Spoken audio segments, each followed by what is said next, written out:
assunto do momento: Jair Bolsonaro e suas 2 mansões no Rio de Janeiro. Bom, gente, nesse vídeo aqui eu quero comentar um pouco a mais com vocês sobre o fenômeno Bolsonaro. Você que é meu inscrito já sabe que já comentei diversas vezes sobre o Bolsonaro aqui, já teci algumas críticas, já o defendi de algumas injustiças aqui no canal, de cara limpa, não tenho o menor problema com isso. E nesse vídeo aqui quero fazê-lo novamente, mas eu quero comentar algumas coisas mais interessantes com vocês, algumas coisas que andei pensando e que são para nós pertinentes. Afinal, nós já estamos em 2018, ano de eleições, e um ano que promete aí ser bem conturbado para nós, e um ano que promete aí muitos embates civis, inclusive. Nós não podemos descartar essas possibilidades de verdadeiros embates, de verdadeiras brigas físicas ao ar livre aí que acontecerão com certeza este ano, tá?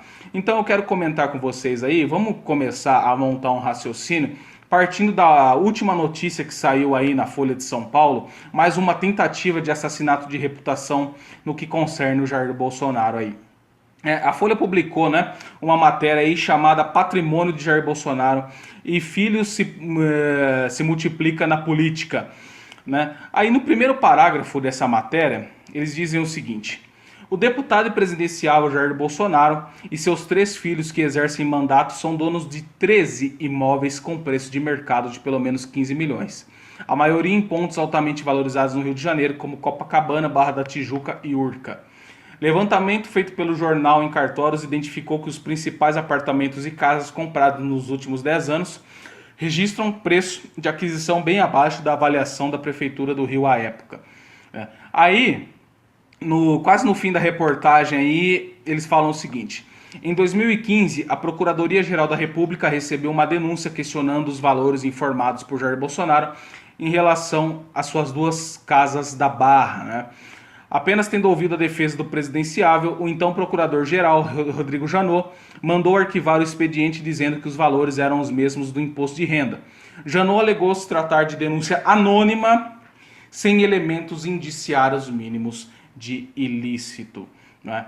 Uma coisa que nós precisamos realmente prestar atenção, que é o seguinte: é lógico que nós somos a favor de todo político ser investigado caso apareça alguma coisa contra ele. É lógico que nós não somos contra isso, incluindo o Jair Bolsonaro. Mas essa não é a questão. Isso é uma questão puramente retórica para o que eu quero falar aqui.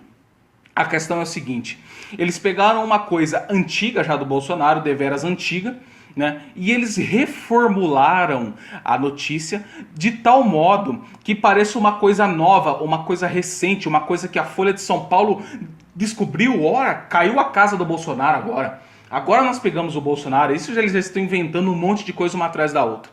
Ano passado, né, nós alertamos diversas vezes, aí diversos canais alertaram que este ano eles iriam pegar pesado nas fake news contra o Jair Bolsonaro. Já estão começando. E nós falamos muito bem, fiquem espertos com as artimanhas da grande mídia, porque isso que saiu na Folha de São Paulo foi replicado na Veja, no Globo, etc, etc. Sempre as grandes mídias trabalhando nesse forte esquema de desinformação e assassinato de reputação contra o Jair Bolsonaro. Mas sobre este caso aí, o Jair Bolsonaro foi lá e colocou, né, e postou o parecer do Rodrigo Janot, onde diz que do exposto, considerando tratar-se de representação anônima e tendo em vista a ausência de elementos indiciários mínimos que apontem para a prática de ilícitos penais pelo parlamentar, determina o arquivamento do expediente. Então, quer dizer, isso já estava morto, enterrado, já estava arquivado, já não tinha mais problema nenhum, porque o Bolsonaro provou ser inocente mais uma vez. Mas só que a grande mídia remodela as notícias, colocam na capa da grande mídia e colocam de uma maneira para acusá-lo, para enquadrá-lo como culpado. E por que eles fazem isso, mesmo sabendo que o Jair Bolsonaro é inocente? Hoje no Brasil nós temos uma república moderna que está desacreditada. O Congresso Nacional está desacreditado. Os deputados não podem sair na rua porque eles são recebidos a pontapés pela população. Então é interessante para a grande mídia enquadrar, colocar o Bolsonaro no mesmo patamar dos outros corruptos de Brasília. Por quê? Porque já que eles não conseguem achar nada sobre a família Bolsonaro, eles vão enquadrando o Bolsonaro, vão rotulando ele de corrupto assim como os outros. Porque afinal o discurso colocado na boca da população hoje é ser contra a corrupção. mas é um discurso genérico, como se o Lula, por exemplo, fosse a favor da corrupção. Ele sempre vai falar que não é, mas esse é o discurso que está no povão. Fiz um vídeo a respeito, inclusive. Eu coloquei a tal luta contra a corrupção, está no canal, você pode assistir, creio que é um vídeo importante sobre esse respeito. Então é interessante para o poder de desinformação da grande mídia enquadrar o Bolsonaro em conjunto com eles. Porque, né, como eles sabem muito bem, o Bolsonaro está na frente das pesquisas reais, as pesquisas que eles fazem em tempo ao vivo. O Bolsonaro está ganhando de lavada dos outros presidenciáveis, como Lula, Ciro Gomes, né, João Dória, porque a população já está ciente de que todos eles têm conluios com interesses supranacionais. Tanto Ciro Gomes como Lula com os partidos comunistas da América Latina, Ciro Gomes com o Partido Comunista Chinês, né, o Foro de São Paulo, o João Dória com o globalismo, fazendo aquelas privatizações que apenas aí favorecem as grandes empresas globalistas que depois vão financiar as agendas queer, né, as agendas progressistas. Então o único presidenciável que se coloca contra todo esse estado de coisas é o Jair Bolsonaro. É o único realmente, não há outro ali.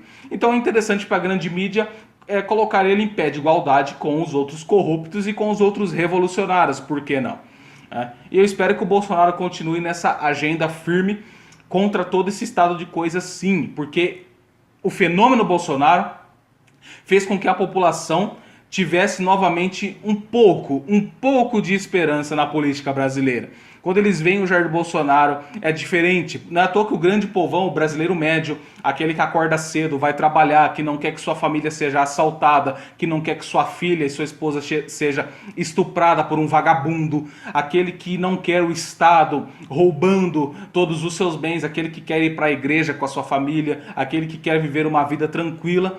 Este está apoiando o Jair Bolsonaro, isso é fato, assim, isso são dados da realidade, nós estamos vendo isso, ele está na boca do povão. Então é interessante para a grande mídia colocá-lo como corrupto.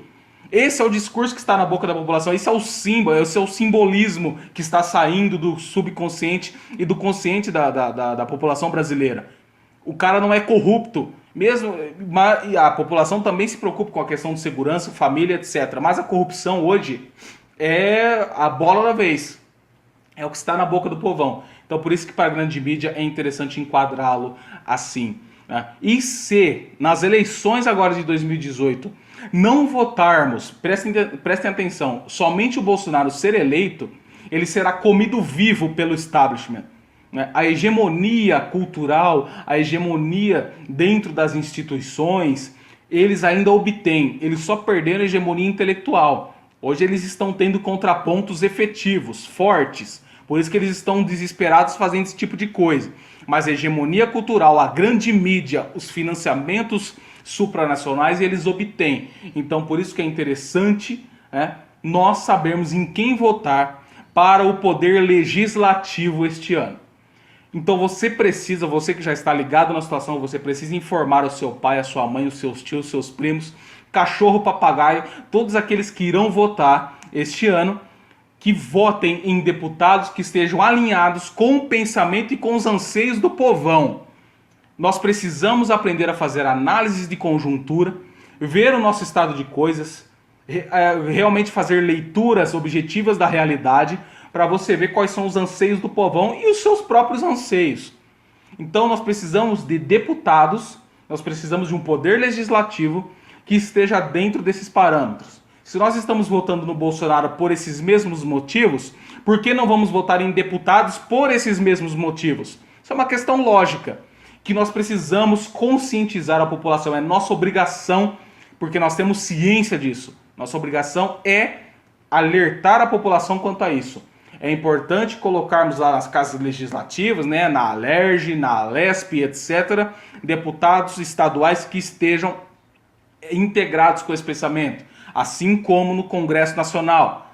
Nós precisamos colocar deputados federais lá que estejam realmente preocupados com esse estado de coisas. É difícil? Sim, mas nós precisamos conhecer. Porque se você perguntar hoje para o seu primo, para o seu tio, em qual deputado ele votou, ou ele anulou o voto, Não é? Ou ele não lembra, ele colocou ele pegou um santinho lá na calçada, pegou, esse aqui mesmo que eu vou votar e foda-se. Colocou lá na urna, foi embora e já era. Porque os caras não querem saber, os caras estão com o Bolsonaro na boca. Mas deputados, casos legislativos, os caras estão lá para roubar mesmo, então eu vou votar em qualquer um. Esse é o pensamento do povo brasileiro. O povo brasileiro é um povo difícil, é um povo... A imbecilização coletiva, meu cara, foi um negócio feio que aconteceu aqui no Brasil. Então por isso que é sua obrigação alertar a população. Porque se não votarmos em deputados que estejam alinhados, se o Bolsonaro não tiver pelo menos a maioria no Congresso, ele será derrubado pelo establishment. Vocês não duvidem que a nossa preocupação tem de ser muito mais o pós-eleição do que a eleição. Porque a eleição, eu não sei vocês, mas na minha visão, o Jair Bolsonaro não vai perder. Os números estão apontando que ele vai realmente ganhar a eleição, o estado de coisas, a população, o anseio da população. Nós vemos que realmente para ganhar as eleições aí ele está bem na frente. Então é muito capaz que ele vença, caso que o STF não invente alguma coisa, caso o STF não barre ele de alguma maneira, e lógico nós precisamos ficar espertos com as urnas da Smartmatic, né? Mas no estado normal ele será eleito com certeza. E se ele não tiver a maioria no Congresso Nacional, e se ele não tiver esse apoio das casas legislativas, ele será derrubado. Vocês não tenham dúvidas disso, que o establishment, obtendo a hegemonia, vai arrumar alguma coisa para derrubá-lo em 2019. Né? Tanto que nós vemos que essas palhaçadas que eles estão fazendo só estão fortalecendo o Bolsonaro. E eu acredito que isso seja proposital. Aquela tal tática, né, de usar a força do inimigo, pegar a força que ele tem, fortalecê-la ainda mais e dar um golpe certeiro contra ele. E caindo o Jair Bolsonaro, vocês não tenham dúvida que a desilusão do povão será muito grande. E aí, com o povão ainda mais dividido, enfraquecido, vem o poder revolucionário e vem com a sua grande solução messiânica e toma conta de tudo de novo. Aí nós estamos fodidos de vez. Esse é o estado de coisas, é isso que nós precisamos entender, tá? Essa é a realidade. Então, é para ontem prestarmos atenção no que a grande mídia irá fazer esse ano. Prestarmos atenção e conscientizarmos a população quanto ao voto dos deputados estaduais e federais, para colocarmos no poder legislativo deputados que estejam alinhados com o pensamento do povão, que isso vai levar o Bolsonaro de alguma maneira, porque dá na mesma. E é claro, tá? E é claro, nos preocuparmos com o pós-eleição. Isso nós devemos fazer. Isso com certeza eu acho que é mais crucial do que com a eleição em si.